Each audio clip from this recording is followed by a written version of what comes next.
Hi, everybody. Welcome to another episode of the OSINT Curious Podcast Webcast. I am one of your 5 hosts here. I'm Micah Hoffman. Welcome. And I'd like to introduce you to Nico. Say hi, everybody. Nico. Hi, this OSINT guy here. Yeah. And Matthias? Hey, this is Matthias, also known as MwOsint. Yes, MW.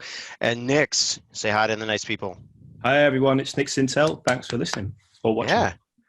Cool. Thanks for being on here, man. And last but certainly not least, Sector 035. Hi, everyone. There we go. Very distinctive voice you have. This week we are happy to introduce our guest speaker. We have Jeff Lomas. Jeff, say hi, everybody. Hey, everyone, I'm Jeff Lomas. Cool. Just a couple of ground rules for everybody so we stay safe and we stay safe here. We have a bunch of attendees here. It looks like we have a good number of attendees today. Attendees, welcome to the show. Thank you for listening, watching us. And if you have anything that you want to ask us, please go ahead and put that in the QA. We'll be happy to address it as we normally do. With that said, wow. It has been a while since I've been on here. Let's, why don't we talk to Jeff? He looks like a very interesting guy there. Jeff Lomas is our special guest speaker today, and it's my pleasure to introduce him to you because Jeff and I have been working together for a little over a year now, and he is an OSINTer that works out in Las Vegas. And I'll let him tell a little bit more about his bio. Jeff, why don't you tell us a little bit about yourself? Sure, Micah. Thanks for having me on, by the way, and everybody else for putting up with me. So yeah, I do work in Las Vegas for a major metropolitan police department. So you can put Las Vegas and those things together and figure out where I work. Yeah, all you OSINT people.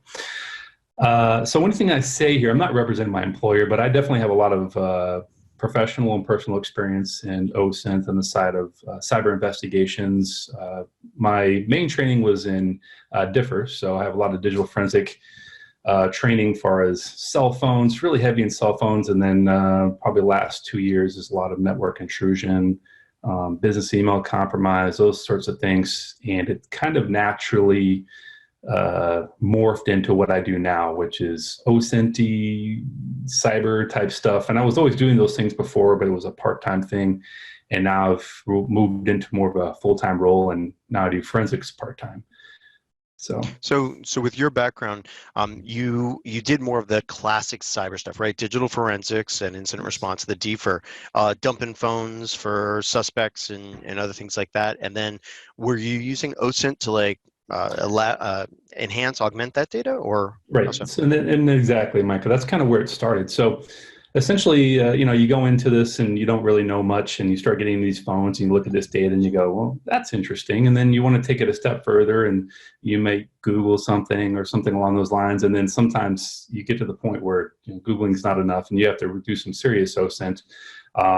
We did a Webcast and Call for Sands, you and I last year on a technique I developed a few years back, just because nobody else was doing it, and I wanted to take cell phone tower data that was on of different phones and take that and relate it to real, some sort of geo-located information. And I knew there was a way to do it. There had to have been a way. So I kind of did this thing by hand where I was starting to do it. And then I started doing it for people in the office. So like, hey, you did that thing with the cell phone tower thing. And I'm like, well, there's a few caveats to it. Okay, all right, just put all that together and do that for me. Yeah. Do you that special stuff there, deeper boy. Yeah. And so it kind of turned into that. And then, once I became more part of this community, I go, there's other people that were out there doing that. What was it? Matt Edmondson, yep. Yeah, Matt Edmondson made his, I can't remember the name of the tool. Anaximander. Yes, that word.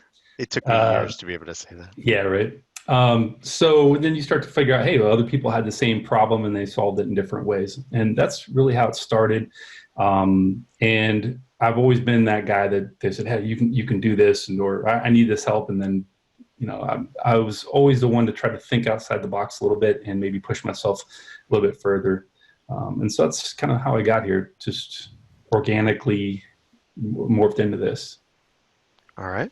Yeah. Well done. Anybody have a question for Jeff? If not, I'll keep monopolizing the conversation here. All right. Yeah, I got the thumbs up from Nico. Well, I was I'll like, talk you about go for it, Micah. Okay. No, Jeff, you've written a couple of blogs for OSINT Curious. Thank you for letting us publish those for you. And you've done some other things, like you mentioned.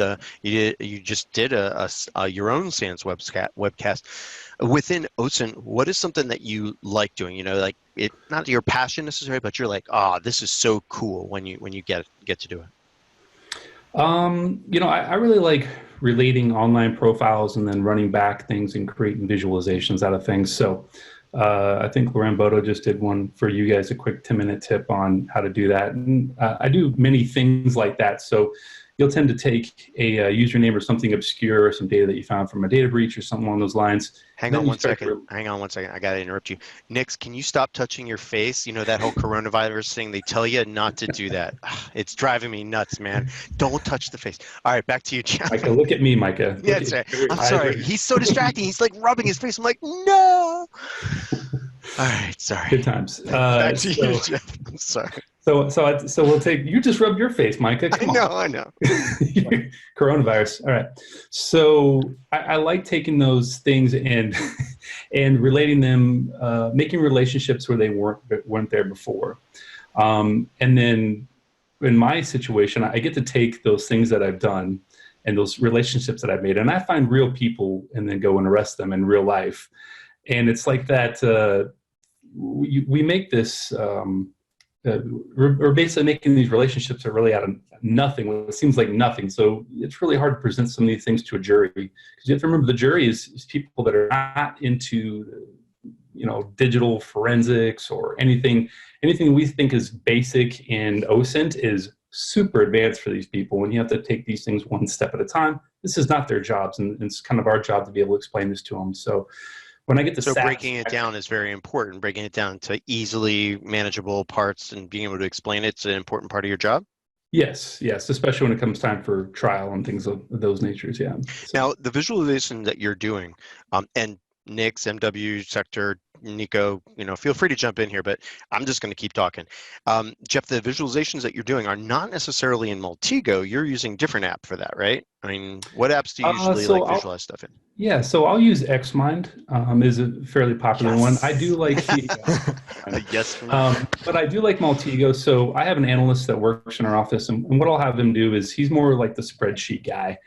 He loves spreadsheets. It's just not what I do. I do some spreadsheets, but this guy loves spreadsheets. He's got that. Probably got Excel food or something. Yeah. So I'll have him do these spreadsheets, and then we'll work on doing very complex cases and doing relationships. So when we talk about complex cases, we're taking situations where we find, just to do some terminology here, we deal with what's called a lot of money mules. And when we say they're not real, mules, animals, they're people that are being, unwittingly or sometimes wittingly told to, launder money or receive money for a bad guy, and then take that money and put it on to another hop. And part of what we do is it's a kind of a financial investigation where we'll take all these people and we'll somehow relate them all back to where that money's going. Because the reality is most of these crimes that are happening on the internet these days, it's just all about money. When I first started kind of messing around with computers in the mid-90s, it was never about money. It was about pride and personal, it's kind of like respect out in the streets, and I really like that so much anymore, and it's more money driven. So we tend to try to follow the money, because there's always money involved these days. And so in cases of ransomware and business email compromises, it's just about following the money, and that's where the complexity and the visualization really helps out. Okay. So Xmind and Maltego would be my two go-tos.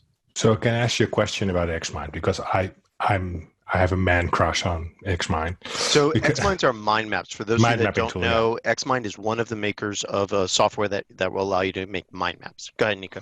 So do you use it purely for expanding your thoughts visually, or do you actually use it to present evidence in court? Because when I was in Dutch law enforcement a few years ago, we were allowed to make an export of an Xmind report You do a written one-page report, basically a summary of what you are going to present in the Xmind report. Because, well, it's hard to capture the internet on a piece of paper, right? And an Xmind gives you the ability. Do you have similar experiences? So the answer is yes. It's all the above. All right. Okay. No, I was just my question was, how do you use it for investigations? So for investigations, so a lot of my investigations last over a period of, I mean, sometimes years, but at least several months. You know, if you can close out one of these investigations in 3 months, that is like a sprint. It's a quick thing. So the mind maps are a way for me to go back to the thing that I was doing. So I operate within a VM, and I'll store it on that VM, the mind map that I'm working on for that particular project. And then when I go back, I have to, you know, re-gear my mind to get back into that thing if I get some other results that come back, or if something brings my attention back that way. So I'll keep it for that purpose. But the great thing about doing a mind map for my own purpose and reminding me is I have to go and I have to present things to, you know, district attorneys or judges. And there's times where actually I will, if there's a relationship issue here where we have to, the relationships are important to developing probable cause or developing the connections between people, they need to see it visually. So I'll actually put that in a search warrant or a grand jury subpoena or whatever it is I'll be presenting to someone. And that way other people can see what I'm talking about. Because for me to You'll put the export of like your mind map, like maybe a screenshot of it or something? Or how yeah, do you... so I screenshot of it. So the other day I had to present a case to the state attorney general. So I take that to him, and it's involving Bitcoin and some other cryptocurrencies.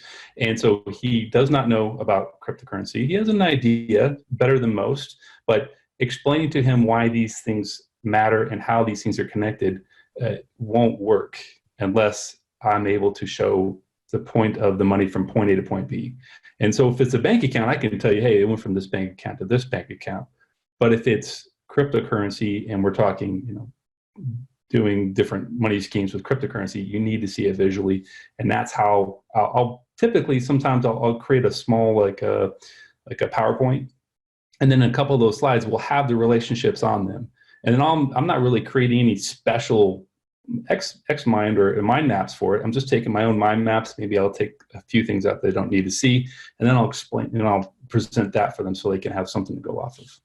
But you also go out and actually explain it in person. You know, so you present it to your Intel customers in person, right? Yes. So presenting. So my main audience would be other detectives or agents that I work with, and then judges, attorney generals. These are all people that need to sign off. So I'm looking at getting stuff, or I'm you know, using the Fourth Amendment to, you know, get into places where other people can't get into, and you need special permission for that. And so for a judge or for an attorney general or for a district attorney to feel good about signing off on, you know, taking that immense power we have in law enforcement to use the Fourth Amendment to see someone's bank account or do one of these things, they want to feel good about seeing it on paper.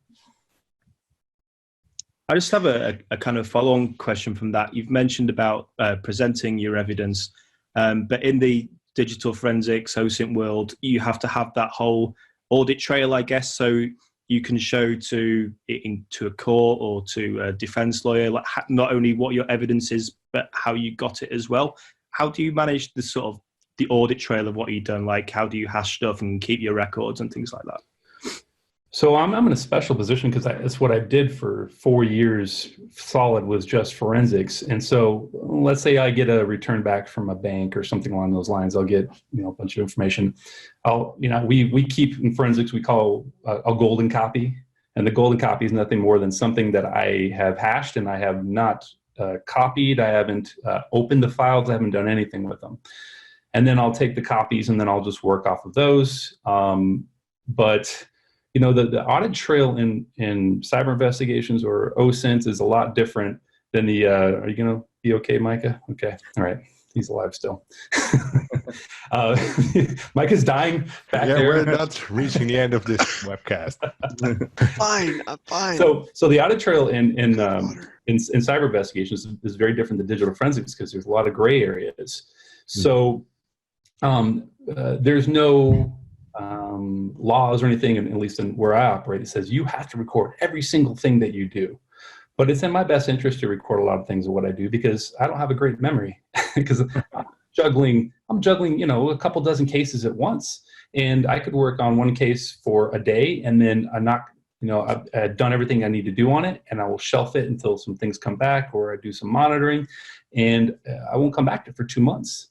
And so it's in my best interest to record those things. So I keep digital copies of everything that I have, and I tend to keep those. I back them up on a regular basis, and then I keep them in a air gap server. I have the luxury of having an air gap server that we push things to, and we can keep them in a secure environment. And regarding your OSINT investigations, do you have a preferred tool that you use to kind of keep track of what you have done? So that's my kid. That's the monitor there. So for recording stuff on the browser, I really like Hunchly. Obviously, Hunchly is pretty popular amongst the community, but for recording just my tracks that I've done, places that I've gone, Hunchly is bar none what I would say the best because I don't have to think about it. In fact, I was helping out with my investigation ran into another investigator's investigation, and I was telling him about these things that I found, and he said, and I sent them to him. I sent him some screenshots, and he said, "How did you do that?"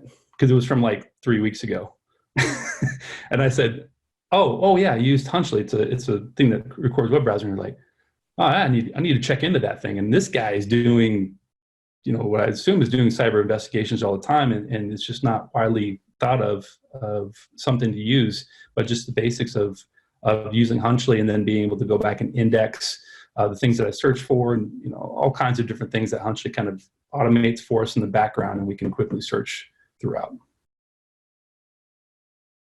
Yeah, and just for those people online, Hunchly, hunch.ly is one of our sponsors, and we thank them for being on with us. That was unsolicited, though. Jeff just pulled that out by himself. Thanks for the softball question there, MW. Really appreciate that, Matthias. But seriously, I mean, there's a bunch of tools out there that are doing similar stuff. But let's get back to Jeff. Jeff, within OSINT, what's something that you're, we got about 5 minutes left here in our interview. What's something that you're looking to learn? Something you don't know right now, but you really want to jump into within OSINT? For me, it's more automation through scripting, through things like Python to do things like, create some custom tools. Because I run into situations where I can do things manually by hand, but gosh, it would make it so much easier if I wasn't waiting on someone else to create a tool. So yeah, I need some time to sit down, wrap my brain around some of these concepts. But yeah, that's something I'd like to do, is get more into scripting and automating and things like web scraping. Absolutely. Cool. So Nico and I and John Turbush are writing the SANS's advanced OSINT class. Not giving a plug for that or anything, but okay, so I am. But in doing the research for that, I'm actually writing the Python section now, and one of the things I found is there's an amazing project called Scrapy, scrapy.org, scrapy.org, which is absolutely fabulous. You don't need to know anything about Python necessarily. You can use it with Python, but it shows you how to create these web spiders that you create a configuration file, say that's the URL, this is what I want you to pull out, and you can set it to run, and it's magical. Scrapy.org. We'll put that in the show notes and have people look at it, but it's like so simple. So if that helps you, Jeff. Hey, awesome. So if I use that in court, can I get you to testify to the magicalness of it? I can. I will actually show up with rainbows shooting out of my, well, whatever, you get it. Yes, yeah, magicalness. That's right, Nico's washing his eyes now. Cool. What other questions do y'all have? What other questions do you have for Jeff? We have time for probably about one more. Oh, I'm just interested quickly what he thinks connects Differ and OSINT, because in my opinion, it was not that connected, but I'm seeing it get more and more connected. What connects us, our worlds? Between somebody like myself that works in law enforcement and the private sector and the things like that? Is that what you're No, referencing? more on the level of how does the forensics work connect to the open source intelligence world in general? Oh, okay, good question. Yeah, so there's a lot of similar skills where, and when we're getting deeper down into cyber investigations and OSINT, you have to be able to look at things like code and understand, hey, that's base 64, that's HTML or things like that. And those same things are required for you to do in forensics because you're going to run along something that you've never seen before, you don't have any idea. And having those base skills when it comes to identifying scripts or code or anything is going to really help you do both. Otherwise, you just run in when you're doing forensics, especially with mobile phones. You're doing so much work within URLs and all these different apps and things like that, and it just kind of leads you to the internet overall because a lot of these things don't. The apps themselves these days don't really. The data doesn't exist on the device as much as it exists on the internet. So if you really want to get the total picture from your investigation, you're going to have to go out there and reach for it. And that's actually the next thing of digital forensics is cloud forensics. And so that's a gray area too, where we're pulling data from servers. But with cloud forensics also comes in, people don't think about it, but they think, the WhatsApp data that's out there. And so there's a lot of crossover because devices aren't storing a lot of the data on them natively now. And a lot of jurisdictions come in, right, when it comes to clouds. Yeah, kind of.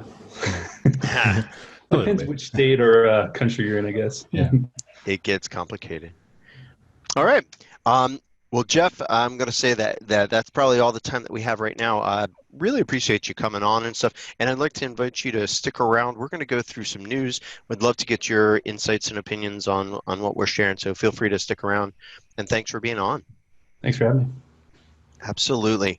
So for those of you that don't know, Jeff is known as a bloodhound, or the French-speaking, the French word B-L-E-U, bloodhound, on Twitter, and I'm showing his profile right now with a little. I think your logo is pretty cool there. It's a little bloodhound with a little fingerprint in there. Nice, nice. All right. So let's get into some news. One of the first things that I wanted to show you, always accept that, is Laurent Bodo, one of our wonderful OSINT Curious members. He wrote a blog post that I think several of us contributed to. I don't know if Sector or Nico contributed to, but he talks about how to use several different tools to track users or user profiles across different platforms, because like Jeff was just saying, you dump somebody's phone, you get a username fuzzybunny123, and where else has this been used on the internet? Nico, anybody, did you check this out? Did you contribute to it? Do you have anything you want to add? Or Well, I did check it out, but I didn't contribute to it. I think it was Techniset and Sector who contributed. Sector? Nix? Sorry, getting used to my PC. No, I didn't contribute to this, but I've read it. It's a really, really useful article. I think usernames is, if not when you're investigating somebody or trying to find out about somebody, usernames, if they're not the very first thing, they're one of the very first things that I try to look into. And this has a wide range of tools in it, which make it an awful lot easier rather than doing everything manually. It's a really good article. Thanks, Nix. Sector, do you want to say something? No, I didn't contribute to it. I did read it. A really, really awesome post. Lots of tools, like Nick's already said. Yeah, one tool is no tool, so awesome. Yeah, so I've been doing, Matthias, in just a second, I'll let you. So I've been doing username enumeration for years using my What's My Name project. But one of the things I took away from this is that there are some really good other projects out there, whether it's User Recon or Sherlock, that when used in combination with my tool or other tools, you can get a really good picture of what's out there. Matthias?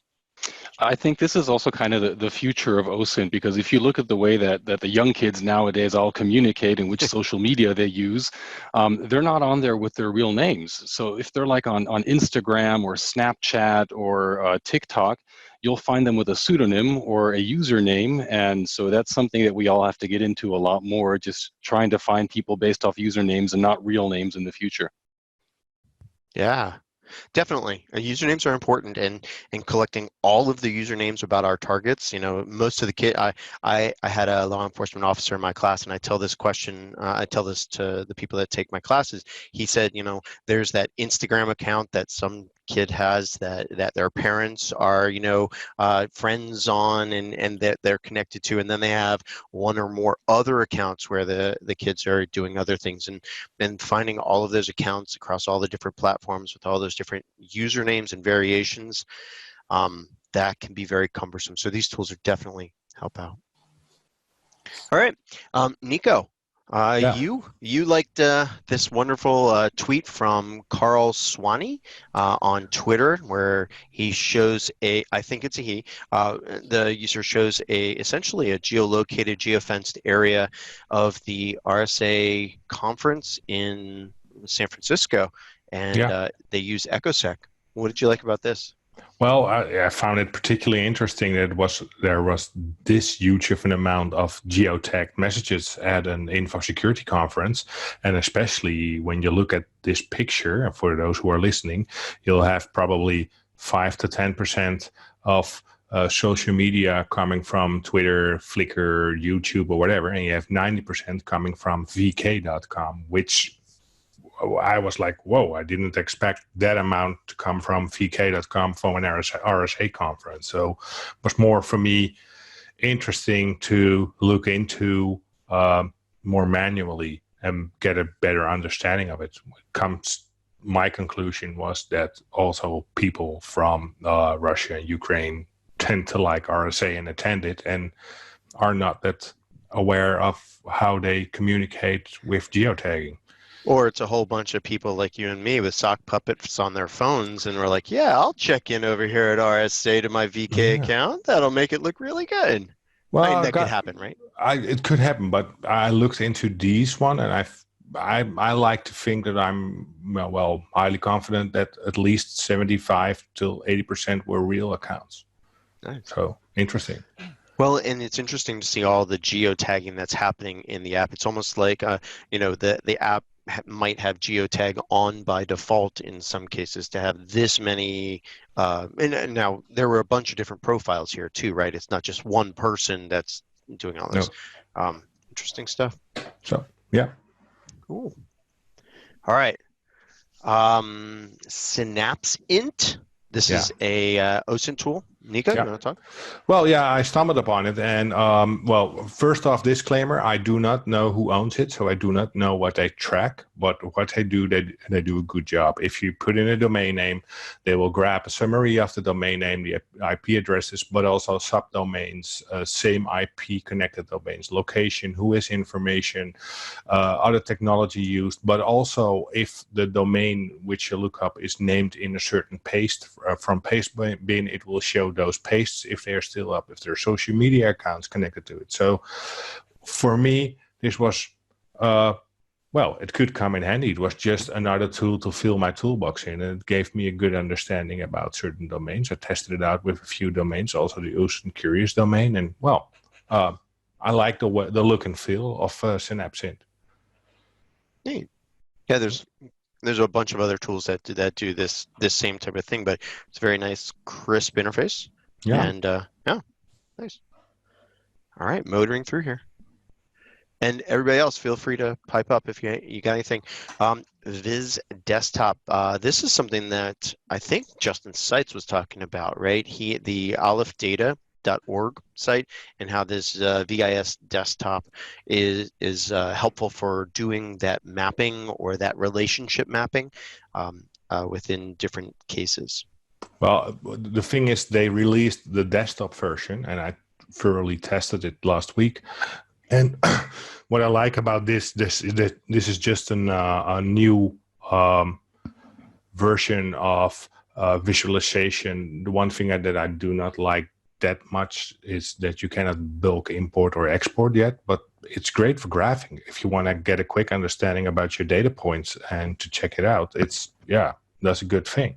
And it works on all platforms, and it is for free. So does it stream data back to the mothership? Because I know that you check that out. Yeah, no. It only checks for if there's updates available, but it doesn't communicate any other information. So this is not just a tool to work with the data that, because this is Aleph. This is not from the OCCRP, right? No, it's coming out of the same basket. So they have, I think they have funding from. It's originally developed by the OCCRP, the RISE project, and Quick Data, and now they are releasing the standalone free version. Okay, so it's not connected to the data. You can use it standalone. This is purely for your own information, but it's the only thing that's making it a little bit hard to use now. You can do one input at a time. Yeah. So, and I'm used to, especially when it comes to these kind of tools, to do bulk imports because, that's... Well, and on the website here, it does say that, that they are related to the OCCRP, RISE project, and Quick Data, and that they're planning on phasing out the old version of VIS once the VIS desktop has become more stable and stuff. So, Sector, do you have some experience with the old version of VIS? No, absolutely not. I did see a tool called Aleph once on GitHub, but I think there was something different, but I am... known to OCCRP and the huge database that they have. I've seen tweets about this tool.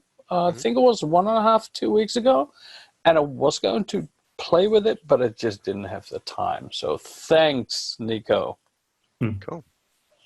Well, and while we're talking about visualization tools, I know that some people don't mind using cloud-based tools like what we have here, draw.io. We can go ahead and create network diagrams or whatever, whether it's with people or with other things. And you can go ahead and right here in the web page, just create whatever types of documentation you want, whether it's drawing or inserting images.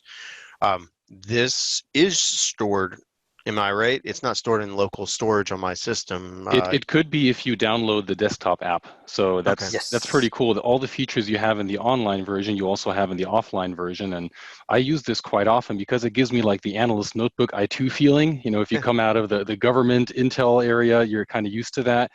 So basically, like kind of all the features you would have in that program that you basically just use to map and graph charts are in here too. And unlike many of like the mind mapping tools out there, you don't have to have like a central point of origin to start mapping. You can just, completely freehand draw whatever you want, and a lot of like little nifty things, especially like if you have overlining links, you can also like have them basically jump over each other, if you kind of understand what I mean. So you really see that it's not connected and they're two different links. So lots of really, really nice use cases for this. And basically you can just import any type of icon or graphic or anything that you want and completely build your chart however you like it. So if you're making like a network chart based on infrastructure, you can use it. If you're looking into people, you can use it. So for me personally, this is kind of like my go-to tool. Because it's free, and there's an offline version, which is quite neat, and then exporting it as PDF and stuff like that. So yeah, just try it out, but it's quite useful. And is this purely a visualization tool, or does it have like plugins to help with searches and making links, things like that? So I haven't like bulk imported any data into it, because most of the things that I do is basically from scratch, and then I start manually putting them together. So if someone has more experience with that, just feel free to share that information with us. But you can actually search in the data later on. In your chart, you can search within the PDF once it's exported. So it's kind of fully indexed as well, at least all the text-based stuff that is in there. That's also what makes it quite neat if you have an exported PDF with lots of text in there, and you can just basically search for a name, a username, a website, and it'll automatically highlight that later on. Cool. Nice.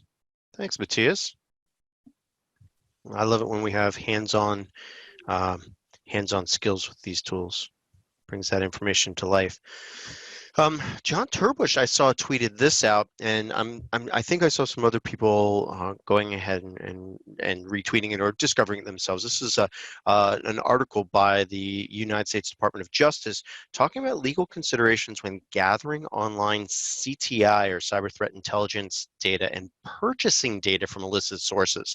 This is really interesting because I know a lot of us have no problem with using things like breach data to find to pivot and find other information like usernames and passwords that people might be using on the internet. It helps us find other accounts and other related information. This is some interesting guidance from the U.S. Department of Justice on how to do that and whether what you're thinking about doing is actually on the right or wrong side of the law. Any thoughts about this? Did anybody have a chance to take a look at it and get some insight? Jeff? I can chime in on this one. Yeah, there we go. Hey, so this isn't a secret, but that's why the government, especially the federal government, has had a huge increase in the amount of third-party vendors that they've been taking on. So what they've been doing is instead of the government themselves buying this data and trying to make it all work, it's less legally sticky to have other people do it. And my personal opinion, I think people in the private sector do this really, really well, being a consumer of some of these tools. So yeah, there's some definite moral slash ethical issues with this, and I wouldn't be surprised if there's some more pushback even to using the third-party vendors eventually. And now that we have talked about, the web scraping information, everybody knows about Clearview AI.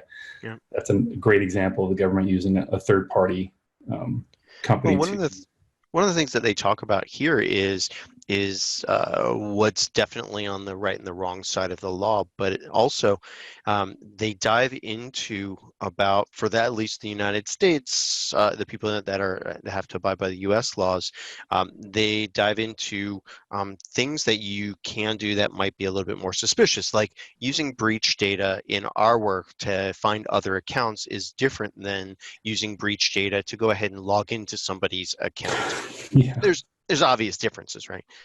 Yeah. But it is an interesting kind of guidance. Kind of like it. The next thing is related to that. So while we're talking about CTI, I just saw this today and popped it into a couple of Slacks I'm in. This is the Cyber Intelligence Analyst Cookbook, and it's a PDF hosted on GitHub in a directory that'll be in the show notes. I took a look at it briefly, and there's some interesting stuff in here, both for cyber threat intelligence, but also for OSINT. Did any of you have a chance to take a glance at it? I'm just getting a whole bunch of... A glance. Exactly, a glance. Okay. Yeah, it's a big document. Absolutely, absolutely. I had a really quick scan, and yeah, but it looks very interesting. I'm seriously gonna read everything. Yeah. I mean, it does talk more about methodology, analysis, and even has some of these really nice simulated sections. I would like to know more about the society that put this out, because it sounds like they've got some really interesting things that they're doing. But again, just another resource, and more on the methodology side. Great. All right, let's put that one away for a second. Let's talk about an account that has actually been doing some really, really great teaching just via tweets. The Aware Online Twitter account, aware_online, has been sending out like almost every day this week. Bram's been sending out another really nice step-by-step, do this to do that. He did one on geolocation in Twitter. He did one on using Gmail. I know that some of you have also seen some of those things that he's done. And these I highly suggest that you go ahead and follow his account, because you just get these great tips. Yep, he has been on fire, especially last week. Yeah, absolutely. Yeah, Jeff, Oh, go ahead. By the way, I did reach out to him, and we are planning a date. He wants to be on OSINT Curious. Thanks for adding. He wants to be Yep. on OSINT Curious, because just we're planning a date could mean a lot of things. No. He'll be on. He'll be on Okay. in the next couple of weeks, probably. Awesome. Looking forward to that. I'd love to talk to him. And I think I'm gonna try to see him when I go over to the Netherlands later on this month. Now, Jeff, you talked about web scraping, and so this is very topical. Angelica Dietzel, she actually has this really neat site here on hackernoon.com on how to build a web scraper in Python. And now she does it a little differently. There's no right way to go ahead and do scripting. You can do it any one of a number of ways. She's got a data science background and a Python coding background, and she made it an amazing, great step-by-step blog post about how to actually scrape web pages. And what she does is takes the IMDb's top 1,000 movies, and she extracts everything from the ratings to other information and augments that with other data as well. So she breaks down everything from the URLs to how to, I'm going to scroll down a little bit farther, how to actually grab stuff with beautiful soup, use pandas to make nice data tables. Really good read. Yeah, what I particularly liked on this one, almost every week I get asked the question, how do I scrape data from websites, right? Now I'll just point them towards this blog because it has everything in it. Yeah, I will warn you, this goes a little, I mean, it's easily readable. To do what she does, I think at the very bottom she says, and here's the code. Yeah, here we go, up top here. Hang on, right there. So she gives us all the code, which I love it when that happens. But it is a little bit more technically deep for those of you that have never Python before. Once I get a little deeper into Scrapey, we'll go ahead and do that. Hey, maybe we'll even have Angelica on the program in the future. Nico, make a note of it, sir. Yes, sir. Awesome. All right, so we're going to wait on that one because that's interesting link there. More tips on Twitter. Again, if you are an OSINTer and you're not on Twitter, get an account just to lurk and find great things like this is Summer Heidi. Sorry, Summer __. Are there two underscores there or just one? I can't tell.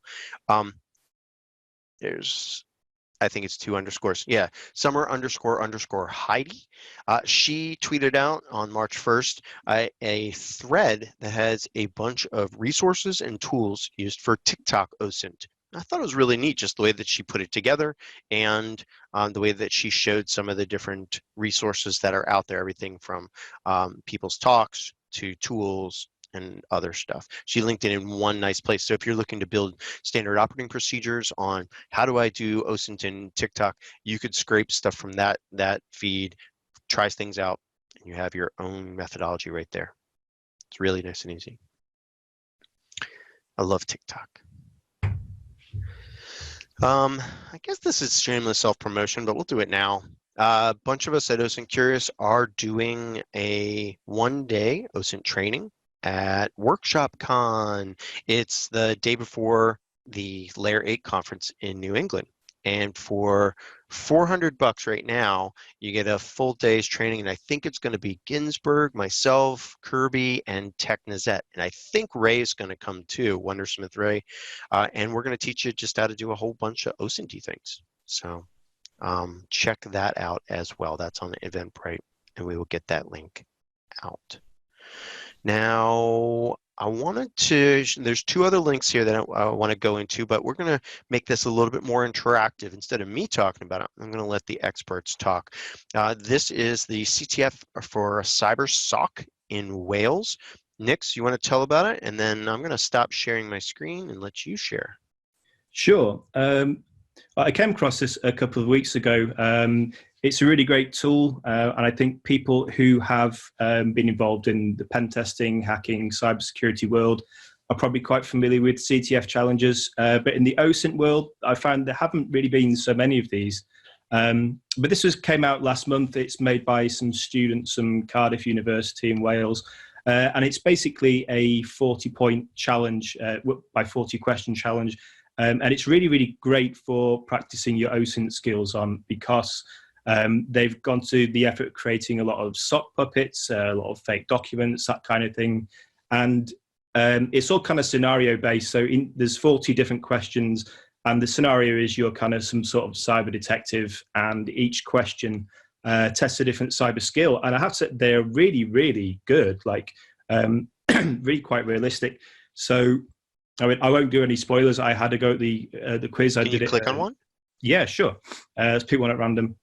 Pick narcissism. Oh no, go ahead. Yeah, both for me is good too. I don't know why I picked narcissism. I just Here we go. Yeah. So I haven't got. This was one of the sock puppet Twitter accounts that they've created. The guy whose account it is has some poor OPSEC, and he's leaked his password online, and you have to basically find it and then use CyberChef to decrypt it. So it tests a little bit of your coding, decoding skills.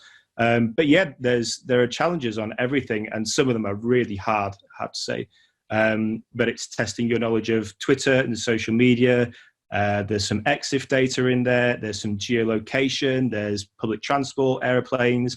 There's some steganography, some sort of basic digital forensic stuff. And I think there's even a little bit of Bitcoin blockchain stuff in there as well too. And if you've done a sort of CTF before, there's the usual thing where there's a scoreboard. I think if people have done trace labs and that kind of stuff before, it's a very, very similar setup. But I spoke to the guys who made it earlier today, and they say it's going to be online indefinitely, so it's always going to be there for anyone to practice on. But yeah, I was really impressed by it, and I had a great time doing it. It's really, really good for anyone who wants, I guess, a sort of a safe environment to practice OSINT in. Thanks, Nick. That looks really, really cool, and it looks like they put a bunch of time in. I've played a couple other OSINT CTFs, and some of them lean more towards cyber things, you know, and they do go more into the typical attack defense things. But this one looks pretty neat. I look forward to doing it. I was really impressed with it. And I love that they're going to keep it online. That's terrific too. All right, cool. Thanks, man. Thanks for sharing that. Matthias, I'm going to go ahead and just let you go ahead and show your thing. Just to introduce everybody, Matthias made a really cool blog post that I've asked him to go ahead and just kind of walk us through on how to extract information from YouTube videos, and I'll let him tell you the rest. Okay, thanks. So yeah, this morning I finally got the chance to write another blog post, and Micah asked me to just walk you guys through it. So basically everything you see here is also in the blog post, which you will find in the show notes later on. The whole idea of this is basically using a tool to kind of index videos and to automatically get information out of videos rather than sitting there and watching all of them and kind of doing this manually. So there's a site called videoindexer.ai. It's part of like the Microsoft Azure developer tools. And the cool thing is that if you log on to this site, you can actually log on with a Gmail account, for example, a Microsoft account, and several other possibilities. And you have this trial account, which basically lets you test it and also use it to a certain extent. So the idea here is you grab a video from some source. It could be Facebook, it could be any other social media, it could be YouTube, and then you upload this video to the website and basically have the website, videoindexer.ai, index this video and pull out all kinds of relevant information. So quite easy to use, basically. If you want to upload a video, you just go to the website, log on, click on upload, and then either drag or drop a file in here or browse for a file, or you can even enter a URL. Although I have found that if you enter a URL, in a lot of cases, it won't recognize it as a video. So what I've always done so far is just downloaded the video myself, either using some kind of Facebook video downloading platform or a YouTube video downloading platform, and then I'd put that in here. One of the things that you should also do if you browse for a file or add a video is kind of give the platform the language that the video is in, because it will later on just basically index all the spoken text in that video and give you a nice overview of it. So I prepared something, just a little scenario. Let's assume that we would want to look into the previous G7 conference, which was hosted in France in August 2019, and we just downloaded a bunch of videos, a bunch of press videos and media, and just want to see what people were talking about and who was saying what. So after uploading these videos, they then get indexed, and I must say this takes a while. So it takes at least the amount of time that the video takes to play. So if you upload a like 1 hour video, it's probably going to be indexing for 1 or 2 hours. It's just something you can just easily keep running in the background. Just close the browser, come back 2 hours later, and if you logged on with a Gmail account or your Microsoft account, your Outlook account, you'll receive an email stating, hey, the indexing is finished. You can come back and have a look at it. So let's just go into one of the videos that I uploaded. It was just press reporting on the G7 meeting. And the cool thing here is that there is just so much information that is basically indexed. Now, what you can see here on the left is you have the video. You have a lot of people in these videos. You have a lot of text that is running. You have a lot of people speaking. And what the video indexer does is just basically pulls all this data and puts it into this panel on the right. Now, starting off with the tab Insights, Insights is basically everything that has been indexed in this video. So starting at the top, you have people that have been indexed. So the tool says, hey, this is Donald Trump.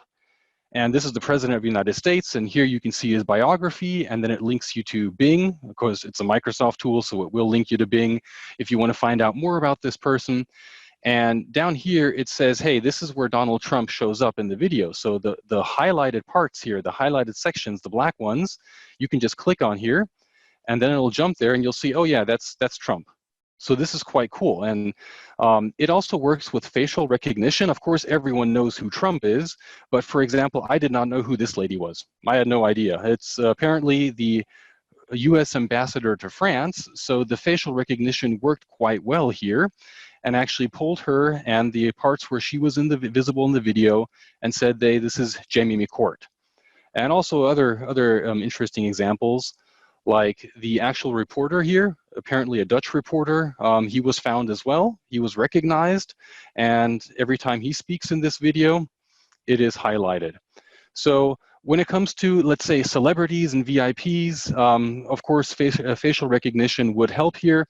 I did run a OSINT Curious webcast, and none of us was found or recognized, but that doesn't really matter, because what you can do is you can just manually edit all this data. So in some cases, people won't be recognized because the picture is too grainy, there's a weird angle.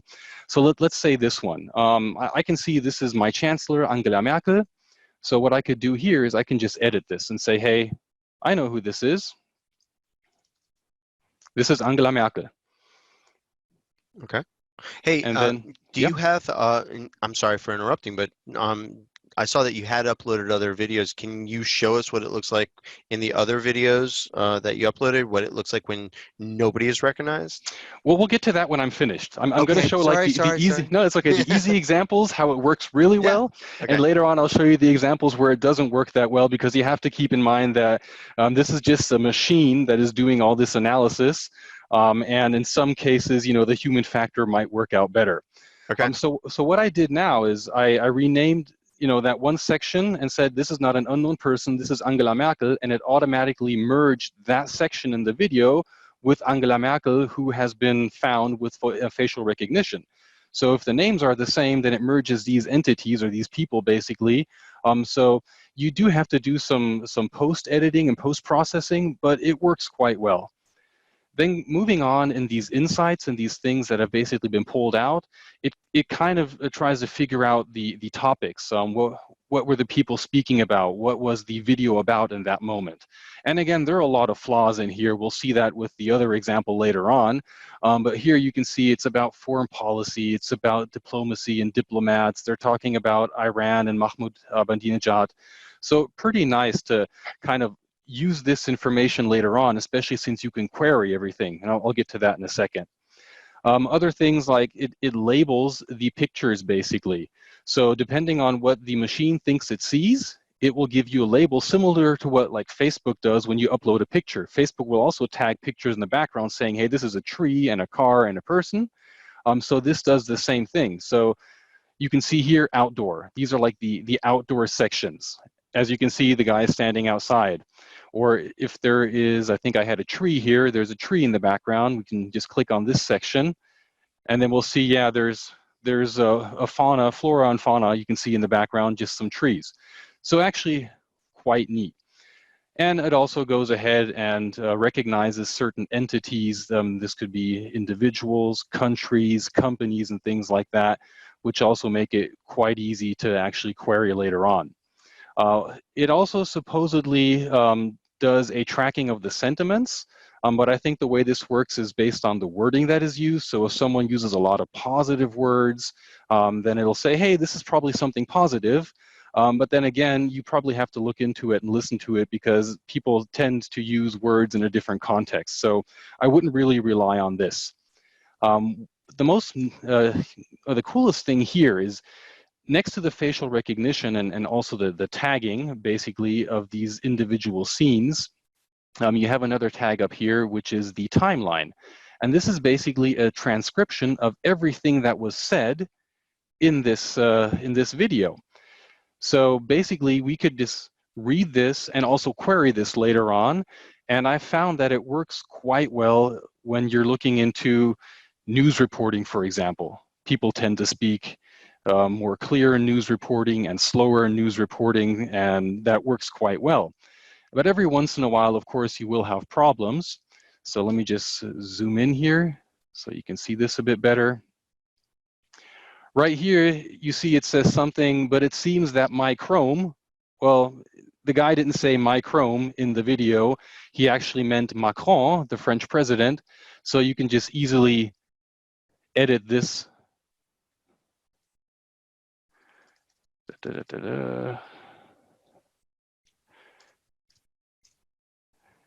And there we're done. And everything that I have edited here, let me just close this again, will be saved, and I can query on this later on. So that's actually quite useful as well. Another really neat feature is this, of course, was press reporting in English. And let's say I want to translate everything that I have here into a different language, then all I have to do is click on the little world icon here, and I can translate it into any of the languages that are in the Bing translator. And the Bing translator works quite well, in my opinion, sometimes a bit better than Google. So I could have this translated into German, and then it would be easier for a non-native speaker to read this. And it does work quite well. So those are the basic features of this video indexing. Now, like I said, the unique thing is that you can upload multiple videos on the same topic, for example, like on one investigation. You can have them indexed, and then you can run queries on all the data that is indexed here. So if I go back to the main screen, I will see that I have two videos that are based on the G7. So I can just run keyword searches. Let's say I want to look for Trump. Where was Trump mentioned? Where was Trump recognized by the software? Oh. And it'll say, hey, we have 24 relevant moments in these videos where Trump was either mentioned, so spoken text, it tags it. It was written text, so maybe one of the headlines that were running underneath, or it's the title of the video, or it's in the description I have manually added, or it was recognized as a person or a named entity. So looking into this, you have Donald Trump here as a person that was recognized. You have Melania Trump. You have Donald Trump that was a named entity, so labeled in the video. And then just the spoken text, or I had another example down here. I think it was written text down here. And next to that, you see a timestamp. So if you click on this timestamp, it'll automatically take you to the video and to that specific part of the video where this originates from. And as you can see down here, I pulled out a timestamp for written text in this video, and here we have the written text Trump. So pretty good OCR. Now, like I said, there are limitations. So now I showed you a practical example where it works really well, and I'd like to show you another example where it didn't work too well. Earlier today, I uploaded one of our OSINT Curious webcasts, and the first thing that is important is that it basically identified the proper amount of people. So we had 6 people on this webcast. It identified 7, but that was just Micah drinking from his cup, which didn't really see, so I could merge the 2 Micahs manually. But this webcast, of course, it's very technical, very OSINT-y. So of course, Microsoft Video Indexer didn't know a lot of the words that we were using. And if you look into the timeline, it didn't even know what OSINT was. So I think a lot of the, yeah. So we have the Ocean Curious project. Ocean Curious. Well, I do like beaches. Surf's up, we have the Posing Curious webcasting, and it just goes on like this, the complete transcript, because there were a lot of things that it really didn't know. So I originally had the idea to kind of upload all the talks and conferences that I'm interested in, have them indexed, and then just go look for them. I don't think that will work without a large amount of post-processing. But again, if you're looking into official press reporting or something like that, a certain event that is going on, I think this would be really, really helpful. So you said, thank you, Matthias. This is awesome, and I know that you said that it's getting harder and harder to find things that people haven't written about and all. This is spectacular. Yeah. You said you signed up for a trial. Have you noticed any limitations or any drawbacks to using the trial? So far I haven't, but I haven't really pushed it. So I can't tell you how many videos you can upload. I can't tell you the maximum length. The longest I've uploaded so far has been 1 hour and 20 minutes. Okay. That worked out quite well, next to the fact that I had to index for like 2 or 3 hours. But yeah, I think I've uploaded 7 or 8 videos at once in one project, and that kind of worked out well. But at the end of the day, since it is a trial, and if you really want to use this professionally, you might want to think about getting the Azure credits that you need for this and getting an official account because it's an awesome tool, and I think it's really worth spending money on too.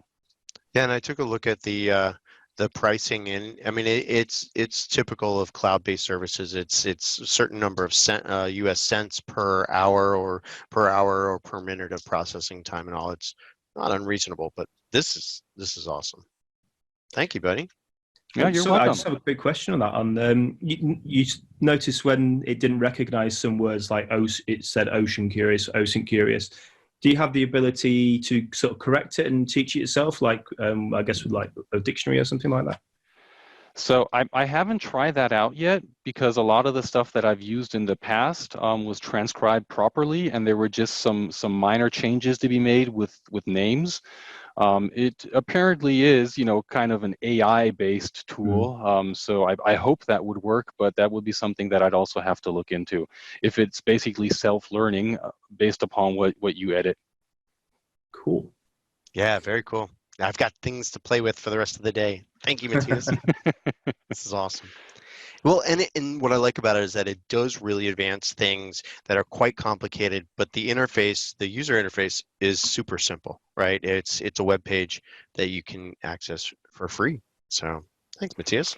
Yeah, and if you want to read about what I just talked you through, just go to my blog, keyfindings.blog, and basically I took that same example and ran through it. Excellent. Thanks, buddy. And that is about all the time we have today. I do want to do a quick round the horn here to do any shameless self-promotion that we have going on here. Nico, do you have anything where people can find you, or anything that you're doing in the community coming up? No, I just updated my own domain, dutchosintguy.com, with some new events. So first event that's coming up is the one which I'm doing in collaboration with Aware Online. It's in Dutch. It's about advanced Googling and understanding Google. Okay. So it's a public event that you're doing with Aware Online. People can sign up for it. There's a cost associated with it. Yes, and you absolutely. can be taught by Nico. Yeah. And go to dutchosintguy.com, right? Yep. Excellent. How come you didn't pick like .nl? Or you have that too? I'm claiming that except now. I'm actually going, I'll race you. Where's my GoDaddy? Where's my Go? All right, thanks, Nico. Matthias, anything that you want to talk about? Nothing specific, but just a shout out to all the amazing women out there in the OSINT and InfoSec world, since it is International Women's Day. And I tweeted this and I put this on LinkedIn. I think Nico mentioned this before as well. The most talented and gifted Intel analysts I have worked with in the past 20 years were all female. So just, keep doing such an amazing job. Unfortunately, none of the women from OSINT Curious were on today. Right. But yeah, just keep what you're doing what you're doing, and really appreciate that. And 2 thumbs up for all the work and effort you put into OSINT and InfoSec. Thanks. Absolutely. Nico was saying that same thing, that most of the most talented people that he knows in OSINT are women. So yeah, they do help make the world better. Absolutely. Nix, do you have anything you want to talk about? No, it's going to be a quiet week for me, but I am on Twitter at Nixintel pretty much all the time if you want to reach me and chat about anything to do with OSINT. Awesome. And Sector, any place where you're going to be that people can come find you or learn about stuff, or? Yeah, if you're up a little bit earlier and Nix Intel is not awake yet, you can always reach me on Twitter. There you go. No, I'm gonna play a little bit more with very appropriate, some forensics. I've been doing a little bit of intercepting network traffic, decompiling, looking at the source code, and I'm now just spending about a week now just looking at memory dumps. And, okay. So are you going to be doing that somewhere specifically, or is no? This is okay. Just for my own fun, because hey, being curious is not just OSINT curious. That's right. There's a lot of other things to be curious about. Absolutely. Thanks, man. And we can OSINT tomorrow? Yep, absolutely. I'm going to finish it up in like half an hour to an hour tomorrow morning. What is it? It's 7 o'clock UTC? No, 9 o'clock UTC, I think. 7, whatever. Tomorrow, we can OSINT. Thank you, Sector. Jeff Lomas, anything that you want to, any shout outs you want to give right now? Ooh. You have 12 seconds. Yeah, okay. Thanks for having me, guys. I'll be teaching Sec 47, which is SANS open source intelligence class next month, middle of the month in Maryland. So go to the SANS.org to look at that. Cool. Thank you. And for myself, I have Sec 487. We're doing a whole bunch of things. SANS is doing a whole bunch of things I've been seeing on the back end about how to make conferences, live in-person types of events less scary for people that are concerned about the COVID-19 virus, with spacing people out and giving out hand sanitizers and masks and other things. But they've been doing a whole bunch of things. I've got a whole bunch of SANS classes that I am doing in the coming weeks, including heading on over to Amsterdam in May, Orlando in April, and I just added Canberra for September. So that'll be good. Also, we have the GOSI certification, the Open Source Intelligence certification from GIAC that is just about getting ready to start its beta in April. I'm very excited about it. I'd like to go ahead and bring this to a close. I'd like to thank all of our hosts, special guest Jeff Lomas. Thank you for being on here. Thank you to all of our attendees, and everybody, until we see you again, stay OSINT curious. Bye-bye. Bye-bye. Bye, everybody.